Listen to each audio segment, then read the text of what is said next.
자, 이제 본격적으로 부동산 총론에 대해서 좀 들어가 보도록 하겠습니다. 제가 아까 부동산 총론에 대해서 처음 볼 때 무엇을 봐야 된다고요? 복합 부동산을 봐야 되고요. 두 번째 복합 개념의 부동산을 보셔야 한다고 말씀드렸습니다. 특히나 복합 개념의 부동산이 더 중요한 내용으로 뽑아 주셔야 한다고 말씀을 드렸고요. 복합 부동산 같은 경우에는 무엇과 무엇이다? 토지 더하기 무엇이다? 건물의 개념이다라고 보시면 되고요.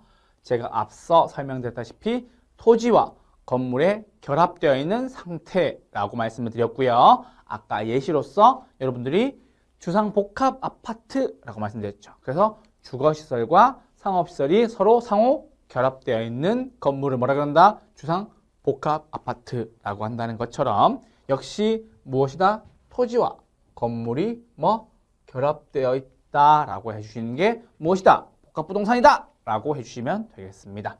따라서 토지와 건물이 일체로 결합되어 있는 것을 뭐라 그런다고요? 복합부동산이다 라고 이야기를 하고요. 일체로 이용되고 있는 경우에 부동산을 말한다라는 것이 무엇이다? 복합부동산이다 라고 해주시면 되겠습니다. 그래서 부동산 활동상의 개념으로서요. 일괄평가하게 되는 겁니다. 즉 일괄평가란 말은 무슨 말이냐면 원래 부동산을 감정평가할 때는 토지는 따로, 건물은 따로 평가하게 되어 있습니다. 그래서 토지 같은 경우에는 무엇이다?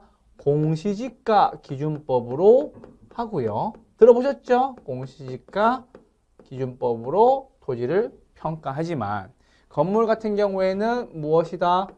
원가법, 즉 원가법으로 감정평가를 하게 됩니다. 그래서 토지는 무슨 법? 공시지가 기준법. 건물은 원가법으로 평가를 하게 되는데요. 혹시나 이 두 개를 함께 결합해서 평가를 한다면 우리는 무슨 방법을 통해서 평가를 하게 되느냐? 즉 일괄평가. 뭐다? 토지와 건물을 함께 평가할 때는 무슨 방법을 쓴다? 거래사례 비교법을 쓴다라고 해주시면 되겠습니다. 특히나 토지 따로 할 때는 공시지가 기준법, 건물 따로 할 때는 원가법을 통해서 감정평가를 하게 되지만 토지와 건물을 함께 일체로 평가하게 될 때는요. 무슨 방법을 쓴다? 거래사례 비교법을 쓴다라고 해주시면 되겠습니다. 특히나 거래사례 비교법 같은 경우에는 시장성이라는 가장 큰 특징이 있기 때문에요.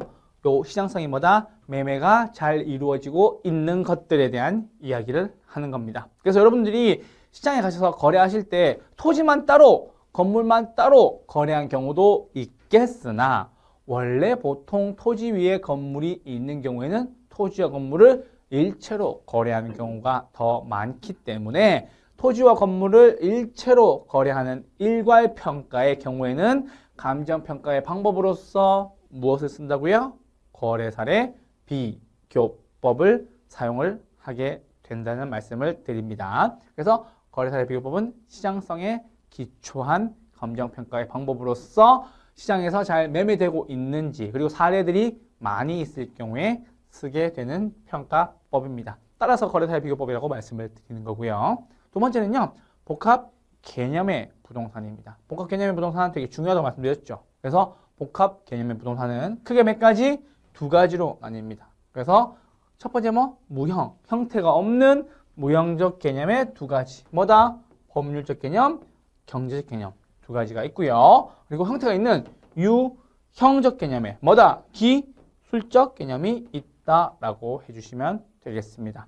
그리고 요 무형적 개념과 뭐다? 유형적 개념에 요 두 가지를 나누고요. 특히나 더 중요한 건 세 가지로 나누었을 때 더 중요하다는 점을 꼭 말씀을 드립니다. 그래서 유형, 무형은 뭐다? 복합 개념의 부동산을 두 가지로 나누었을 때 유형과 무형이 있고요. 복합 개념의 부동산을 몇 가지? 세 가지로 나누었을 때는 법률적 개념, 경제적 개념, 기술적 개념 요 세 가지가 있다는 거 말씀드립니다. 그래서 법률적, 경제적, 기술적 요거 세 가지가 있어서 우리 뭐라 그런다? 법, 경, 기라고 이야기를 해주시면 되겠습니다. 그래서 복합 개념의 부동산은 유형과 무형으로 두 가지로 나누기도 하고요.